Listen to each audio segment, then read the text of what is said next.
Okay, so a funny thing just happened. I just shot this entire video a while ago for you guys. And fast forward, what is it? Time lapse. So yeah, that happened.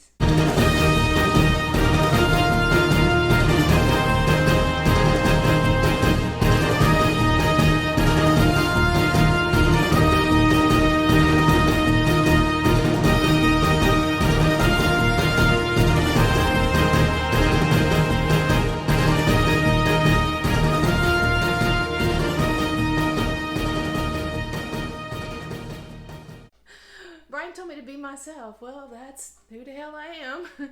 I'm sorry. Bleep. Welcome. I'm so glad that you are here. I'm going to screw up some bread today. That's what I'm going to do. Actually, I am going to do a little video. We have gotten into bread making. I'm not going to say we're experts. We're not. We're doing the cheater methods.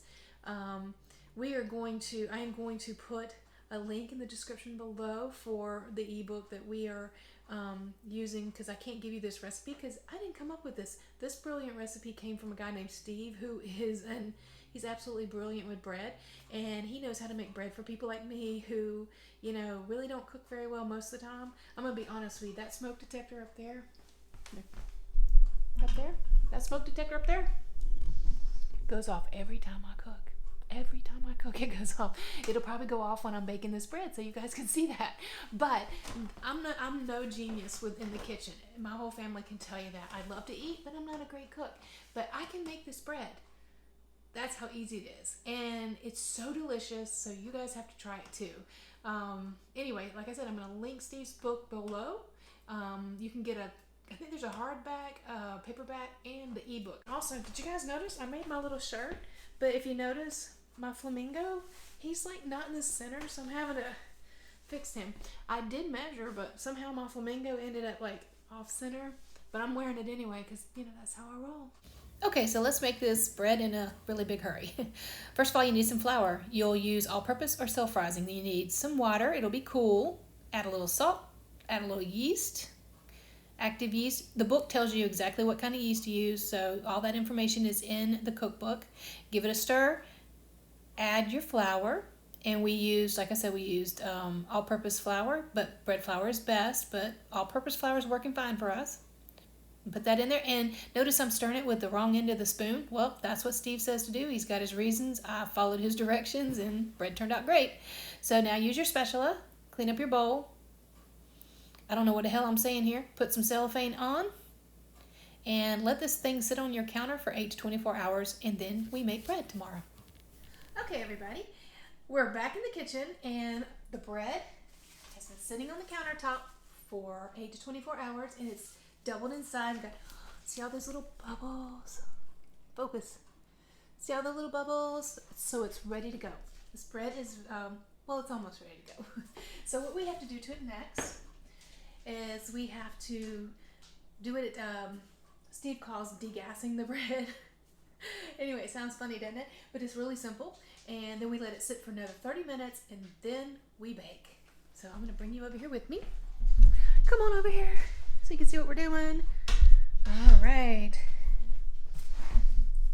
There we go.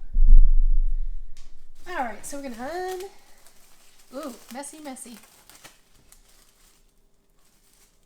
Take that off, set it aside. Take the wrong end of the stick.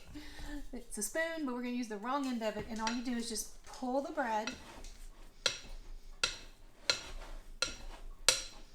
You're just going to pull the bread and let some of that gas or air out of it.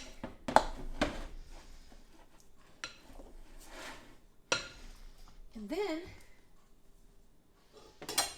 use your spatula, and you're just going to scrape it again.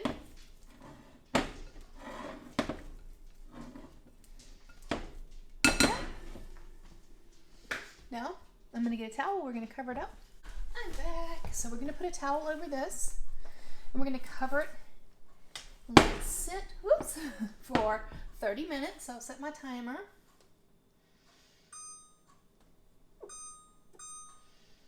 And then now what we're going to do, we're going to set this aside for 30 minutes, cover it up. Now we're going to use this pan. This is called a Pullman pan. Now for this recipe you can use any, look at me when I'm talking to you. Just kidding. Okay, so for this recipe you don't have to use the Pullman pan that we're using. I will link this in the description below if you're interested in it. But you can use regular bread pan, you can use a Dutch oven, you can use skillet, all kind of ways to do this bread. But today we're going to try it in this pan. All right, so now we're going to just open the pan, just slide the lid back, and we're going to spray the inside with some cooking spray so it won't stick. That's probably more than we needed. We're going to set our oven, I think it's 350, and bake 350 and start.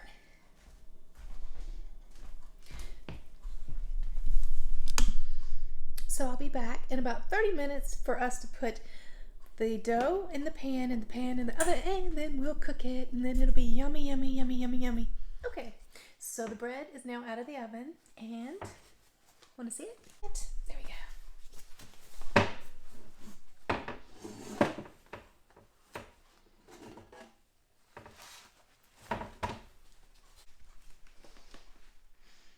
It smells really, really good. I wish you could smell this. I wish I could send you all a piece because it's so crispy on the outside and smells so bready. Okay, yes, I'm a little crazy today, but doesn't this look good? Like I said, I can't take credit. The recipe is fantastic. You have to try it. See you next time.